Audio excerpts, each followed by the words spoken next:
Up and down America's eastern seaboard, a manhunt is going on. And that's our first story this Friday on CNN10. The names of prominent Democrats, an actor and director, and a former CIA director were written on packages that looked like they contained explosives. As of Thursday night, authorities had discovered 10 of these packages in all. 3 new ones were detected yesterday. None of the apparent explosives has gone off. No one's been hurt. And one law enforcement source says this likely means one of 2 things. Either the bomb maker didn't construct the explosives well, or he or she constructed them specifically so they would not explode, even though some of them were handled, jostled, and moved through the postal system. At this point, investigators have classified the crimes as domestic terrorism, meaning within the U.S. They say that could change. One official says they believe some of the packages could have been sent from Florida.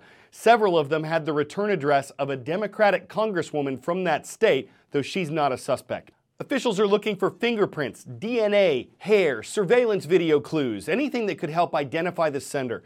As one law enforcement official put it, everything is a clue. And though the Federal Bureau of Investigation says it's not sharing everything it knows with the public to avoid compromising the hunt for the bomber, it is asking the public to call into FBI tip lines if they see anything suspicious.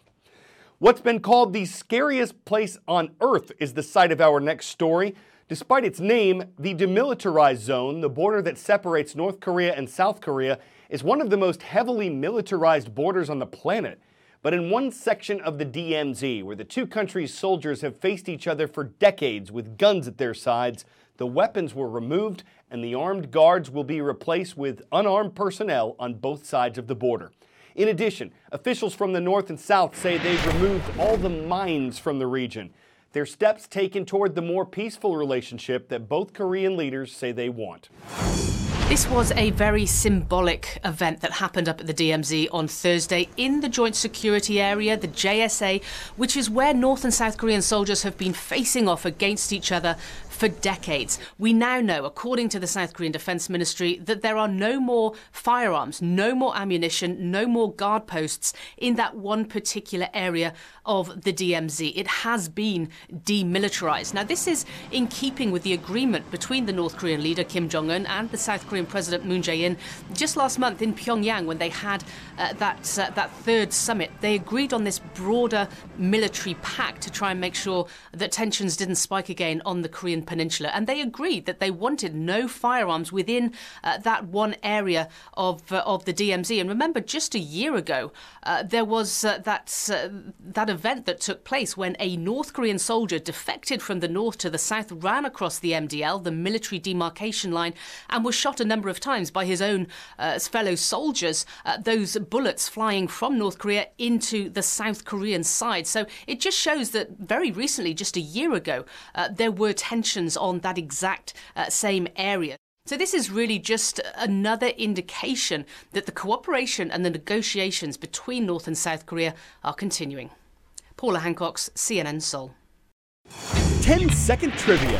Which of these South American capitals is located the farthest west? Lima, Peru, Santiago, Chile, Bogota, Colombia, or La Paz, Bolivia?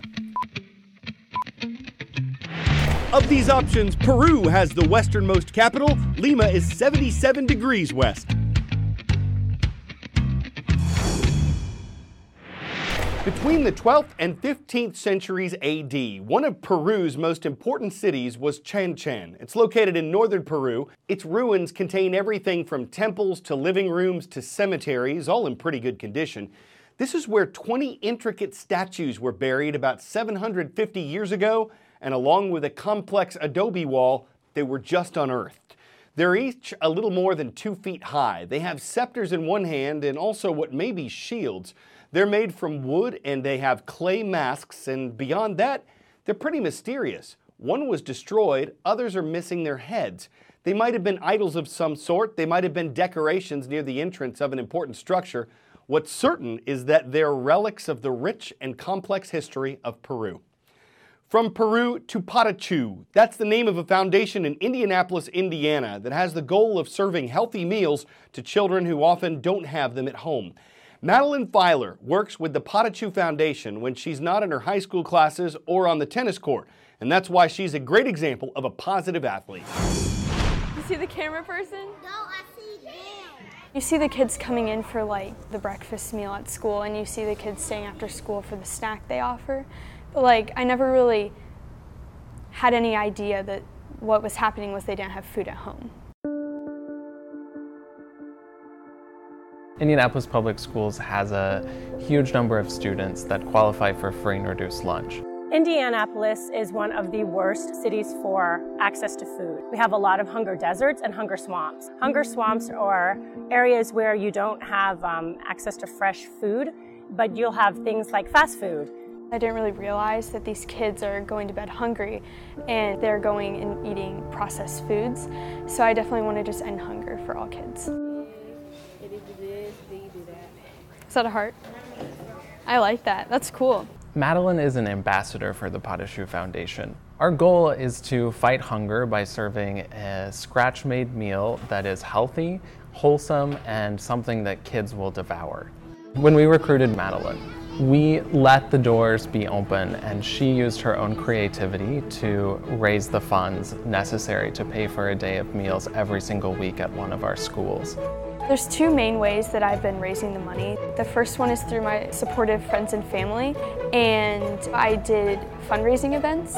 I'm currently at $8,959, and my goal is $10,000. Yeah, good job. You're so smart.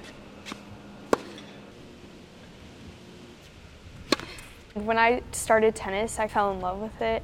I kind of like the work you have to put into it.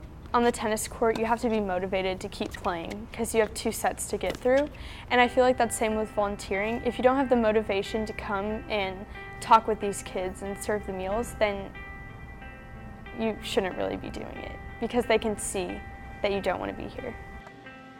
I know that she develops skills within herself that I can see on a tennis court, but also here in the foundation. Being here every single week is something that's unique, not only for anyone in the community, but especially for someone of her age. She saw a problem in her community, and instead of complaining or placing blame, she took action.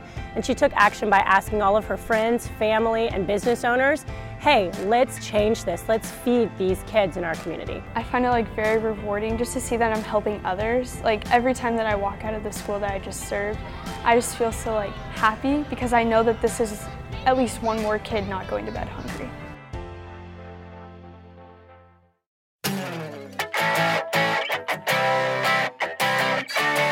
We've discovered sculptures in Peru. We've discovered a positive athlete in Indiana. Climbers from China and Britain recently discovered a giant cave in southern China. At first, they were just studying a giant sinkhole, but then they found a hall at the bottom of it. So it's just a cave hall, right?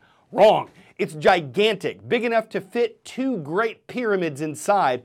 Researchers say this is one of the 10 biggest cave halls on the planet.